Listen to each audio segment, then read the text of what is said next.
ये क्या हुआ? ये किस तरह का मामला है? हमारे गांव में 2 दिन से सूरज डूब नहीं रहा और दूसरी तरफ तुम्हारे गांव में 2 दिन से सूरज उग नहीं रहा।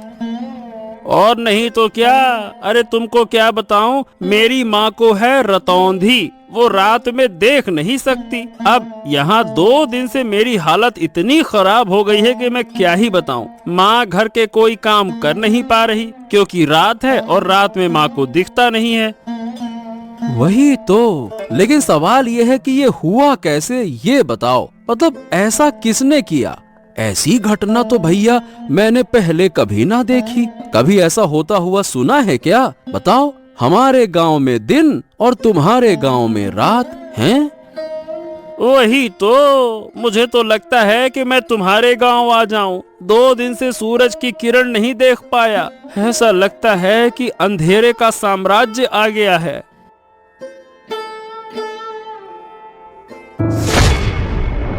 अरे अरे अरे अरे, ये क्या हुआ? ए भैया, तू ऐसे गिर काहे पड़ा? हरेंद्र, क्या हो गया तुझको? अरे मतलब क्या हो गया, मुझे खुद समझ नहीं आ रहा। मैंने तुम्हारे गांव में आने के लिए जैसे ही कदम बढ़ाया और झटका लगा। बाप रे, मैं तो तुम्हारे गांव में प्रवेश ही नहीं कर पा रहा हूँ। ऐसा लग रहा है कि जैसे बीच में कोई दीवार खड़ी हो। क्या बात कर रहा है? तो क्या हम एक गांव के लोग दूसरे गांव में नहीं जा सकते क्या? वही तो भैया, लग तो ऐसा ही रहा है। लगता है कि इन दोनों गांव के बीच में कोई अदृश्य कांच की दीवार खड़ी हो गई है। अरे अब क्या करूं, मुझे तो समझ नहीं आ रहा। चल, फिलहाल के लिए तू घर जा। अब देखते हैं क्या किया जा सकता है। कोई उपाय मिल जाए तो मुझे भी बता देना। दोनों गांव में अचानक अजीब घटना हुई। एक गांव में लगातार 2 दिन तक दिन और दूसरे गांव में लगातार 2 दिन तक रात। ऐसी समस्या पहले कभी नहीं देखी गई थी। ओ माँ, माँ अब अच्छा नहीं लग रहा। रात क्यों नहीं हो रही है? इतना लंबा दिन मैंने कभी नहीं देखा। मैं सो भी नहीं पा रहा हूँ, मुझे नींद भी नहीं आ रही। सो नहीं पा रहे हो? क्या हुआ? जाकर सो जाओ। सोने में क्या परेशानी है? मैं क्या सो नहीं रही? वाह, रात के बिना सोने का क्या मजा होता है। रात के बिना सोने से लगता है कि जैसे दिन में सो रहा हूँ। इतना उजाला सहन नहीं हो रहा। ऐसा क्यों हो रहा है माँ? क्यों क्यों माँ? क्या पता किसकी नजर पड़ गई हमारे गांव पर। शायद कोई शाप लग गया है। सुना है हमारे पास वाले गांव में तो 2 दिन से रात हो रही है। 2 दिन से रात हो रही है और रात हो ही नहीं रही है। ये तो बहुत बेकार है। मैं दिन में यहाँ रहूंगा और रात को जाकर उस गांव में सो जाऊंगा। मुझे नहीं रहना दिन में। हाँ, ये हुआ। तुम कैसे सोओगे वो मुझे नहीं पता। 2 गांव के बीच एक अदृश्य दीवार बनी हुई है। वो दीवार पार करके इस गांव के लोग दूसरे गांव में या दूसरे गांव के लोग हमारे गांव में नहीं जा पा रहे। तो क्या होगा माँ? क्या हमारे गांव में कभी रात नहीं आएगी? हमारा गांव ऐसा क्यों हो गया? अगर रात नहीं होगी तो सूरज की गर्मी में हमारा पूरा गांव जलकर खाक हो जाएगा माँ। क्या पता बेटा, हमारे भाग्य में क्या है, लेकिन ऊपर वाला जो करेगा वो हमारे भले के लिए ही करेगा। हाँ, मुझे ये सब कुछ अच्छा नहीं लग रहा माँ। मैं सो नहीं पा रहा हूँ। मेरा सर दुख रहा है। 2 दिन से मेरा सर घूम रहा है। शरीर भी लगता है कि जैसे बीमार हो गया है। मैं क्या करूँ माँ? ओहो, तुम यहाँ से जाओ और अब परेशान मत करो। वैसे भी मैं खुद तकलीफ से जूझ रही हूँ। दूसरी तरफ तुम मुझे बार बार परेशान कर रहे हो।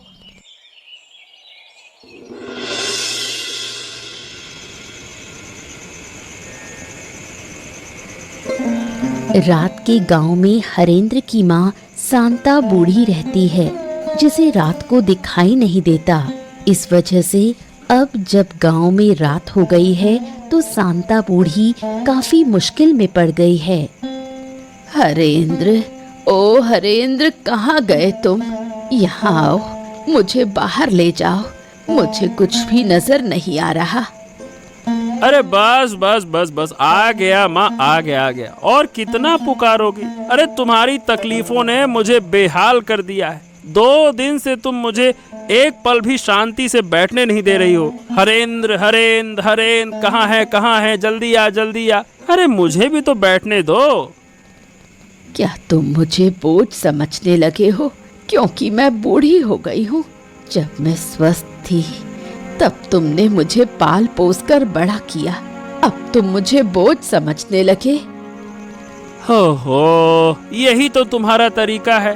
दिन रात बस एक ही बात बोलती रहती हो, बोझ हो गई हूँ। अरे तुम देख नहीं सकती हो तो चुपचाप बैठो तो सही। तुमको बैठना है नहीं, इधर उधर भटकना है। हाँ, अब ये बताओ तुम्हें बाहर जाने की क्या जरूरत है? देखो तो सही, पूरा गांव किसी न किसी समस्या में घिरा हुआ है और तुमको बाहर जाना है।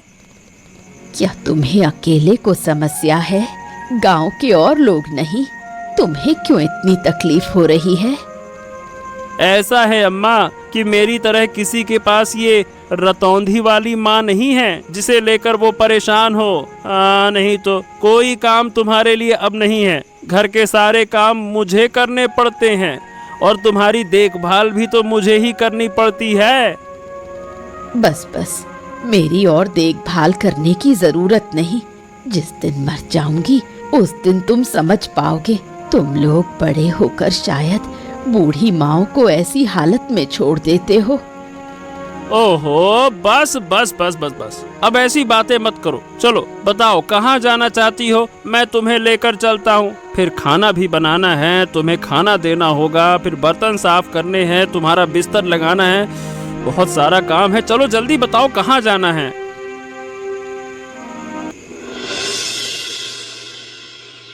दूसरी ओर दिन और रात वाले दोनों गांव के बीच ही एक बुढ़िया का घर है। बुढ़िया और साधु के बीच काफी बातचीत है। क्या काम किया आपने? आपका तो जवाब ही नहीं। मुझे तो विश्वास ही नहीं था कि आप ऐसा बड़ा काम कर पाएंगे। मैंने पहले कहा था कि मेरी शक्ति पर संदेह मत करना। मेरी शक्ति के बारे में किसी को अंदाजा भी नहीं है। पहले जितना संदेह था अब वो भी खत्म। एक गांव में लगातार दिन और दूसरे गांव में लगातार रात कर देना, बड़े बड़े साधु भी ऐसा नहीं कर पाते। तो बताइए, क्या आप खुश हैं? अगर खुश हैं तो अब मेरी फीस मुझे दे दीजिए। मैंने यूं ही रिस्क लेकर ये बड़ा काम नहीं किया। अरे, आपके पैसों को लेकर मैं भाग थोड़ी ना जाऊंगी। मुझे तो बहुत मजा आ रहा है। दोनों गांव के लोग कैसे बेहाल हो गए हैं। मैं आपको जरूर पैसे दूंगी, साथ में इनाम भी दूंगी। आपने मुझे खुश कर दिया। फिर और क्या कहना है? किस्मत अच्छी रही कि आप मिली, तभी तो मुझे ऐसा काम करने का अवसर मिला, वरना यूं ही किसी काम से लाभ नहीं होता। ये सब मैंने सोचा था। मैं चाहती थी इन दोनों गांव को सबक सिखाऊं। अब आपके जरिए मैंने अच्छे से सबक सिखा दिया। अब देखिए धीरे धीरे क्या होगा। दोनों गांव तबाह हो जाएंगे। दिन के बिना रात नहीं बन सकती।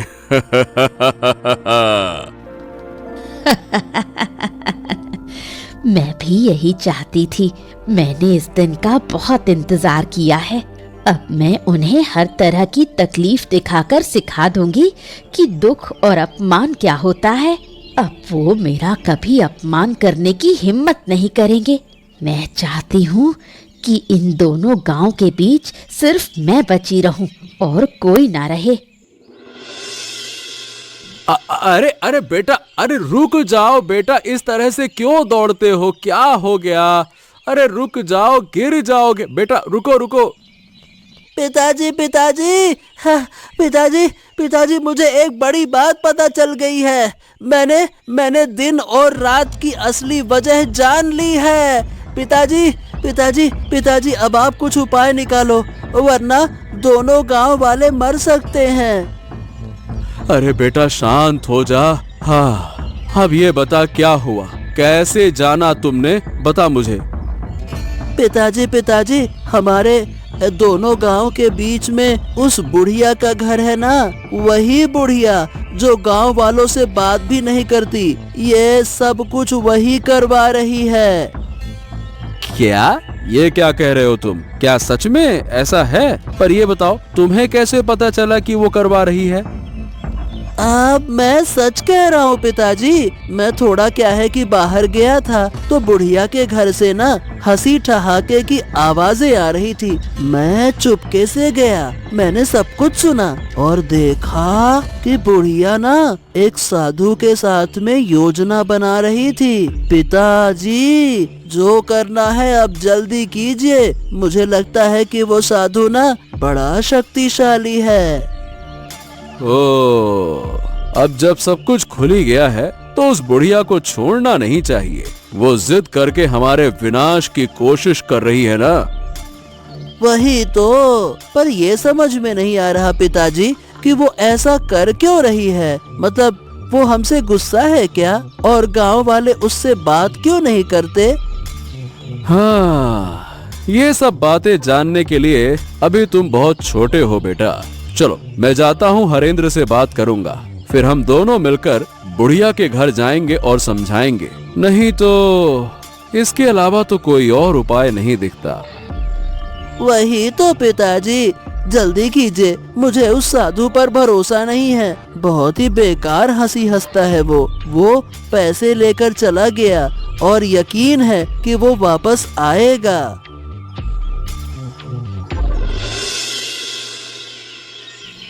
कैलाश और हरेंद्र जब बुढ़िया से सच्चाई पूछते हैं तो बुढ़िया सीधे इनकार कर देती है। वो किसी भी तरह ये मानने को तैयार नहीं कि उसका इसमें किसी भी तरह का रोल है। ओ सुनो बुढ़िया, हमने तुम्हारे साथ कुछ नहीं किया, और जिन लोगों ने ये किया अब वो जिंदा नहीं है। फिर भी तुम हमसे क्यों नाराज हो, मुझे समझ में नहीं आता। नाराज ना रहूं तो क्या करूं? तुम लोग मेरे किसी काम के नहीं। मैं यहाँ अकेली हूँ, मुझे कितनी मदद चाहिए तुम्हें इस बात का अंदाजा भी है। मेरे साथ दो शब्द बोलने वाला भी कोई नहीं। ऐसा है कि लोग तुमसे बात इसलिए नहीं करते क्योंकि तुम गुस्सैल हो, तुम्हें गुस्सा बहुत आता है। गांव वाले तुमसे डरते हैं, इसीलिए कोई तुम्हारे पास नहीं आता। पर इसका मतलब ये नहीं है कि तुम हमारे गांव को नुकसान पहुंचाओ। तुमने किया या नहीं किया, इसका राज खुल चुका है, हम सब जान चुके हैं, इसीलिए इनकार मत करो। तुम लोग मेरा बार बार अपमान करते हो, मुझे बदनाम करते हो। इसका अंजाम अच्छा नहीं होगा। मैंने एक बार सब बर्दाश्त कर लिया। अगर ये सब मेरे साथ दोबारा हुआ तो ऐसा मत सोचना कि मैं तुम लोगों पर रहम कर लूंगी। अरे बुढ़िया, तुम बेकार में गुस्सा कर रही हो। हम तर्क करने नहीं आए हैं, हम शांति पूर्वक प्रेम पूर्वक बातें करने आए हैं। देखो, एक बार गांव की हालत तो देखो। एक गांव में सूरज उग नहीं रहा और दूसरे गांव में सूरज डूब नहीं रहा। ऐसे हालात पहले कभी किसी ने देखे हैं क्या? बताओ। अचरज की बात क्या है? तुम बार बार वही बातें क्यों कर रहे हो? क्या हुआ नहीं हुआ मैं वो देख ही रही हूँ। मैं इससे जुड़ी हुई हूँ। तुम लोग यहाँ से चले जाओ, मुझे अकेला छोड़ दो। तुम अकेली क्यों रहोगी? अरे भाई, लोगों का डरना इसलिए है तुमसे क्योंकि वो तुम्हें जानते नहीं हैं। पर इसका मतलब ये तो नहीं ना कि हम तुम्हारे शत्रु हो गए, हम तुमसे अलग हो गए। मैं अब और कुछ नहीं सुनना चाहती। अगर तुम जाओगे नहीं तो ये डंडा देखा है, इसी से तुम्हें पीट पीट कर लाल कर दूंगी।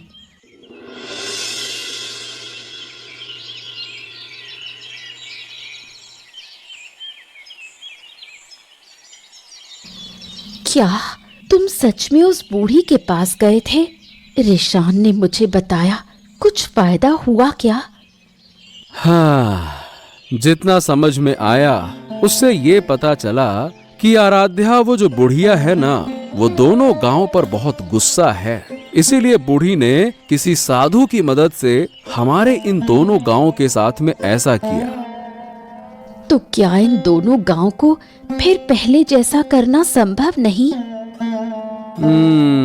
ऐसा लगता तो नहीं है। मैंने और हरेंद्र ने मिलकर बूढ़ी को वैसे तो बहुत समझाने की कोशिश की, पर सही बताऊं बूढ़ी सुनना ही नहीं चाहती है। वो किसी भी तरह से हमारी बात समझना ही नहीं चाहती है। सच में मुझे तो डर लग रहा है। अगर ऐसे ही चलता रहा तो गांव में कोई नहीं बचेगा। धीरे धीरे सब कुछ नष्ट हो जाएगा। तुम सब लोग चिंता मत करो, देखना मैं सब ठीक कर दूंगा। वाह वाह वाह वाह वाह, सुन रही हो इसकी बातें? हम यहाँ इसके पिताजी कुछ कर नहीं पा रहे, उन्होंने हमें लाठी से खदेड़ दिया, अब ये जाकर ठीक करेंगे। क्यों महाशय? तुमने भी ना इस लड़के की बात मान ली है। इसे इन चीजों की क्या समझ? उसने जो कहा वही बहुत है। अरे माँ, मैं यूं ही नहीं कह रहा, मैं सच कह रहा हूँ। मैं सब कुछ ठीक कर दूंगा, तुम लोग देख लेना। उस साधु को मैं जानता हूँ, अगर मैं उसे एक बार पकड़ लूंगा तो उसे नष्ट कर दूंगा। बहुत मारूंगा मैं उसे ऐसे गुच्छे बना के। अच्छा, समझ गया। लेकिन हाँ, फिर कोई शरारत करने से पहले जरा सोच समझ कर। वैसे भी हमारी मुश्किलों का अंत नहीं है। अब आगे क्या होगा समझ नहीं आता। कहीं तुम्हारी हरकतों से वो बुढ़िया और गुस्सा ना हो जाए। नहीं पिताजी, मैं शरारत परारत नहीं करता। अब मैं बड़ा हो गया हूँ। पर हाँ, आप चिंता मत कीजिए, अब आगे जो होगा अच्छा ही होगा, देख लेना। अब बहुत बातें हो गई।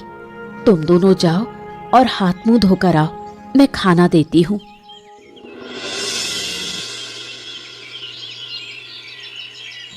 अरे साधु बाबा, आइए आइए बैठिए।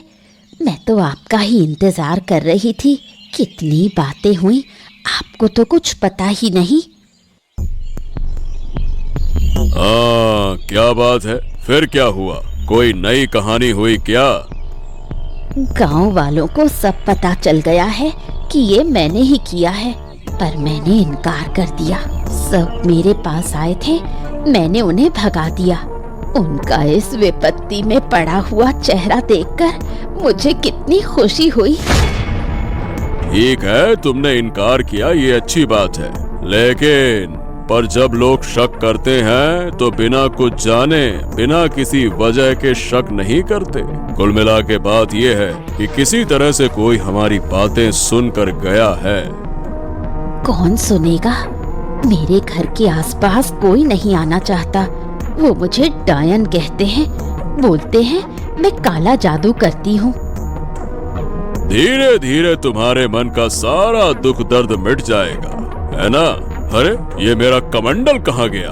अभी तो यहीं रखा था। ओहो, मेरे कमंडल में विशेष जल है, कहाँ चला गया? अरे कहाँ गया? मुझे ढूंढना होगा।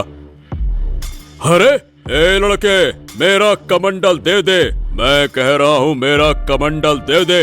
तेरी इतनी हिम्मत कि मेरा कमंडल तू चुराए? मैं तुझे छोड़ूंगा नहीं। उसे पकड़ो, उसे रोक लो, वरना बड़ा नुकसान होगा। हमने जो झूठ बोला है वो पकड़ में आ जाएगा। उसे पकड़ना ही होगा।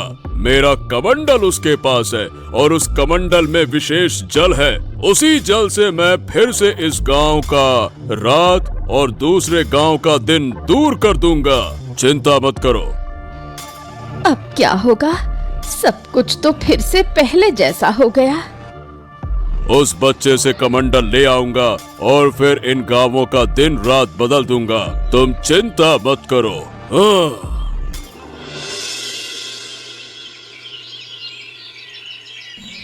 ए लड़के, तेरी इतनी हिम्मत कि तूने मेरा कमंडल छुआ? मैं तुझे श्राप दे सकता हूँ। क्या तू जानता है? हाँ, मुझे किसी चीज का डर नहीं है। मैंने इन दोनों गांवों को फिर से पहले जैसा कर दिया है। इन दोनों गांवों की दुख चिंता दूर कर दी है मैंने।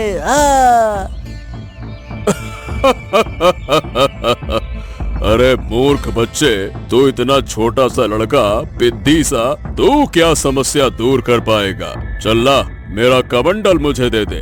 उस कमंडल के पानी से मैं फिर से इस गांव की रात और दूसरे गांव का दिन, ये जो समस्या है, इसे दूर कर दूंगा। ला।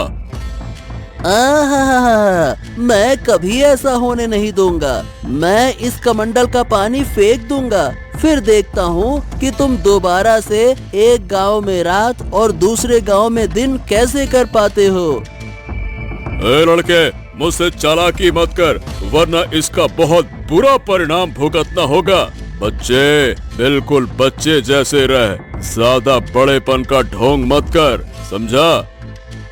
फिर आप लोग इन दोनों गांवों को इतना नुकसान क्यों पहुंचा रहे हो? आप एक साधु बाबा हो, आप एक साधु महाराज हो, आपको तो गांव वालों की मदद करनी चाहिए ना।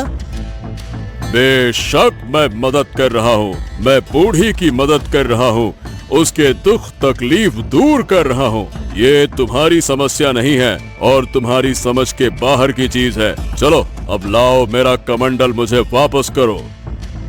नहीं नहीं नहीं नहीं नहीं, मैं नहीं देने वाला। मैंने कह दिया ना, नहीं दूंगा, नहीं दूंगा तो नहीं दूंगा। किसी भी सूरत में तुम्हें ये कमंडल नहीं मिलेगा। ओह, ठीक है, तो अब तू दंड भुगतने के लिए तैयार हो जा, शरारती बच्चे। अरे छोड़ दो मुझे, छोड़ दो, मैं कह रहा हूँ छोड़ दो। अगर मेरे पिता को पता चला तो वो आपको गांव से निकाल देंगे और आप फिर कभी इस गांव में नहीं आ पाएंगे। छोड़ दो मुझे, छोड़ दो। जब पहले मैं तुझे बोल रहा था तो तू तो नौटंकी कर रहा था, अब तू बच कर दिखा। जब अच्छे से बोला था तब तो माना नहीं, तुझे मैं जरूर खत्म कर दूंगा।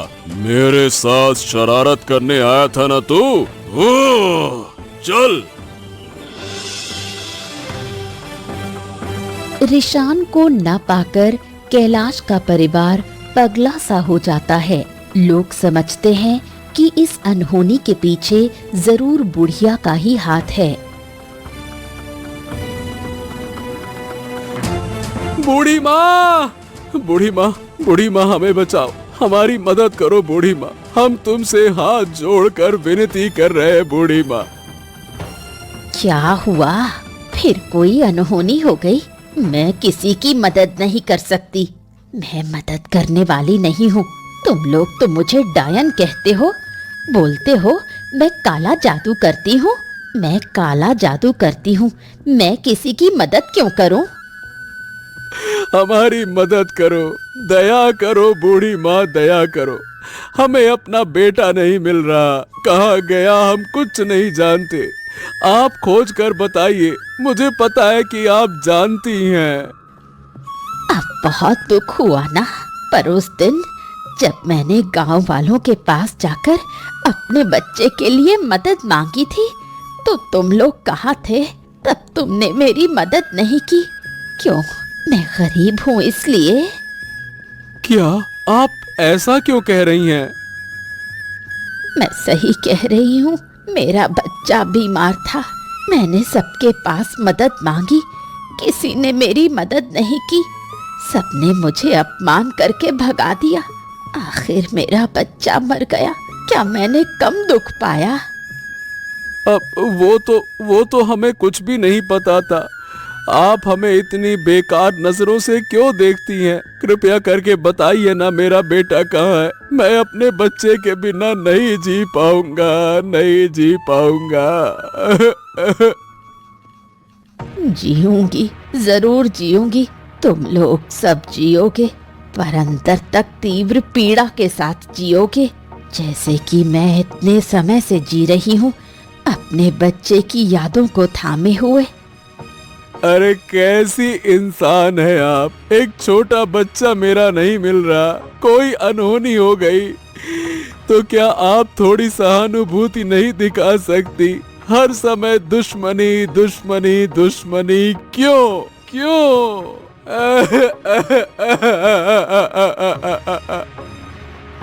उन बातों की मुझे परवाह नहीं। जो तुम्हारे भाग्य में लिखा है वही होगा। मैं किसी की मदद नहीं कर सकती, बिल्कुल नहीं कर सकती। तुम लोग यहाँ से चले जाओ। दोनों गांव की समस्या खत्म करने के लिए बेचारे रिशान को अपनी जान की आहुति देनी पड़ी। साधु ने रिशान की हत्या कर उसकी लाश 2 गांव के बीच में फेंक दी। ये मेरे साथ क्या अनर्थ हो गया? मेरा बच्चा, मेरा लाल, जरूर ये उन्हीं लोगों का काम है। उठ जा रे बेटे, उठ जा बेटे, मेरे बच्चे। हाय हाय, अब मेरा क्या होगा? मेरा गोद का लाल, मेरा नन्हा सा मानिक चला गया, मुझे छोड़कर चला गया। रिशान, तू मुझे छोड़कर कैसे जा सकता है बेटा? बोल बेटा बोल, अब मैं तुझे कभी नहीं डांटूंगा, कभी नहीं। जो कहेगा वही होगा, बस एक बार बोल तो सही बेटा। जिन लोगों ने मेरी गोद से मेरा बच्चा छीन लिया, ऊपर वाला उनका न्याय करेगा। मैं किसी को नहीं छोड़ूंगी, किसी को नहीं बख्शूंगी। शांत हो जाओ, शांत हो जाओ आराध्या। इसका बदला मैं जरूर लूंगा। मैं किसी को छोड़ूंगा नहीं। मेरे छोटे से बच्चे पर जरा सा भी तरस नहीं आया उन्हें। उसने ऐसा क्या किया था जो उसे इतनी बड़ी सजा मिली? मैं छोड़ूंगा नहीं। वो तो छोटा था, उसे क्या पता इन सब बातों का। उन्होंने ये सब कैसे कर दिया? एक छोटे से बच्चे को मार दिया। उनका दिल जरा भी नहीं कांपा। क्या वो लोग इंसान हैं? मैं अपने बेटे के शरीर को छूकर कसम खाता हूँ कि जिन्होंने ये किया उन्हें मैं किसी हालत में माफ नहीं करूंगा। उन्हें सजा जरूर मिलेगी। बस भाई, बस बस बस, चलो उठो। अब हमें आगे का इंतजाम करना होगा। चलो, रिशान को, बच्चे को लेकर चलो, चलो।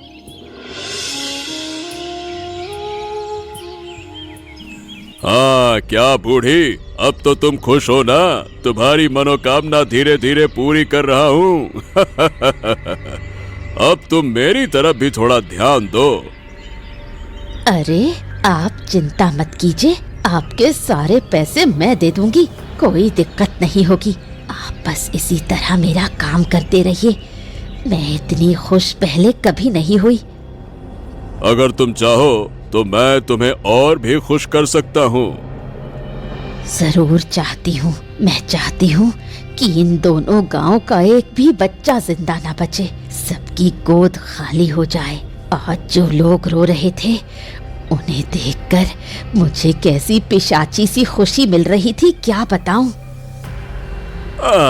बहुत बढ़िया, बहुत बढ़िया। तो तुम पैसों का इंतजाम करो, मैं एक एक करके इन दोनों गांव के सारे बच्चों को मार दूंगा। मैं वादा करता हूँ कि इन गांव में एक भी बच्चा जिंदा नहीं रहेगा। यही तो मैं चाहती हूँ। मैं इसी दिन का इंतजार कर रही थी। बेटे, तू ऊपर बैठा देख रहा है ना? देख, तेरी माँ तेरी मौत का बदला ले रही है। जो दर्द मुझे हुआ था, वही दर्द अब मैं सबको दूंगी। इतनी जल्दी खुश मत हो। हमें धीरे धीरे सब करना होगा। आज से हर रात इन 2 गांवों में एक एक बच्चा गायब होगा और मैं उसका बलिदान दूंगा। इससे तुम्हारा भी फायदा होगा और मेरा भी स्वार्थ सिद्ध होगा। कोई दिक्कत नहीं, मैं हर रात तुम्हें बच्चों को पकड़ने में मदद करूंगी। जरूरत पड़ी तो खुद पकड़ कर लाऊंगी। सब मुझे डायन कहते हैं। अब मैं उन्हें दिखाऊंगी असली डायन क्या होती है। तो फिर ठीक है, मैं बलिदान की पूरी व्यवस्था करता हूँ। हर रात एक बच्चे की हत्या करनी होगी, तभी मैं और शक्तिशाली बनूंगा। नहीं, अब ये सब कुछ और नहीं चलेगा। मैंने अपने बेटे को खो दिया है। मैं नहीं चाहता कि किसी और का बच्चा ऐसे मरे। बच्चे को खोने का दर्द मैं अच्छी तरह से जानता हूँ। हाँ, लेकिन कैलाश, अब हम करेंगे क्या दादा? वो साधु तो बहुत ताकतवर है, उससे हम लड़ेंगे कैसे? साधु को बाद में देख, अच्छी तरह से जानता हूँ। हाँ, लेकिन कैलाश, अब हम करेंगे क्या दादा? वो साधु तो बहुत ताकतवर है, उससे हम लड़ेंगे कैसे? साधु को बाद में देख लेंगे। पहले उस डायन बूढ़ी का कुछ करना होगा। उसका दिमाग खराब हो गया है। बेटे को खोकर पागल हो गई है वो, पागल। अच्छा ठीक है, लेकिन हम उसे मार तो नहीं सकते हैं ना? हमने अपने बेटे के शरीर को छूकर कसम खाई है, जिन्होंने ये किया है उन्हें सजा देंगे। उस डायन बूढ़ी से बड़ी सजा और कोई नहीं हो सकती। अच्छा, क्यों नहीं मार सकते? जब उसने मेरे बच्चे को नहीं छोड़ा, जब उसे गांव के सभी बच्चों को मारने का मन हो रहा है, तो मैं भी उस विकृत दिमाग की डायन को मार सकता हूँ। बिल्कुल मार सकता हूँ। खून का बदला खून, बिल्कुल। और मैंने तय कर लिया है, बूढ़ी को मैं जिंदा जला दूंगा। उसके लिए यही सजा सही रहेगी। अगर वो जिंदा रही तो कभी नहीं सुधरने वाली। उसका दिमाग पूरी तरह से खराब हो चुका है। ठीक है, मुझे कोई आपत्ति नहीं है, लेकिन गांव के लोग क्या कहेंगे? एक जिंदा इंसान को जलाकर मार देंगे तो क्या ये ठीक रहेगा? वो इंसान नहीं है भाई, वो इंसान हो ही नहीं सकती। वो एक डायन है, डायन। और डायन को जलाने का आदेश खुद भगवान ने दिया है। अगर तुम मेरे साथ रहना चाहते हो तो रहो, नहीं तो मैं अकेले ये काम करूंगा और आज ही मैं उसके घर में आग लगा दूंगा। नहीं नहीं नहीं नहीं, ऐसी बातें क्यों कर रहे हो? मैं तुम्हारे साथ रहूंगा। ये बूढ़ी हमारे गांव के लिए भी बड़ी मुसीबत बन गई है। अब बस बहुत हो गया। चलो, जो फैसला लिया है वही करेंगे। चलो। बूढ़ी के घर में आग लगाने से वो जलकर मर गई। उसके मरने के बाद सब लोगों ने मिलकर साधु को सजा देने का निश्चय किया। साधु, ओ साधु, अरे कहाँ है रे तू? आज तेरे पापों का अंत होगा, निकल बाहर। क्या हो गया? सब लोग मेरे आश्रम में क्यों जुटे हो? क्या तुम्हें मेरी शक्ति का अंदाजा नहीं है क्या? अहंकार पतन की जड़ है, ये बात जानते हैं ना आप? मुझे ये बातें सिखाने मत आओ। मैं साधु हूँ, साधु। मेरी शक्ति असीम है। चाहूं तो मैं अभी तुम सबको समाप्त कर दूंगा।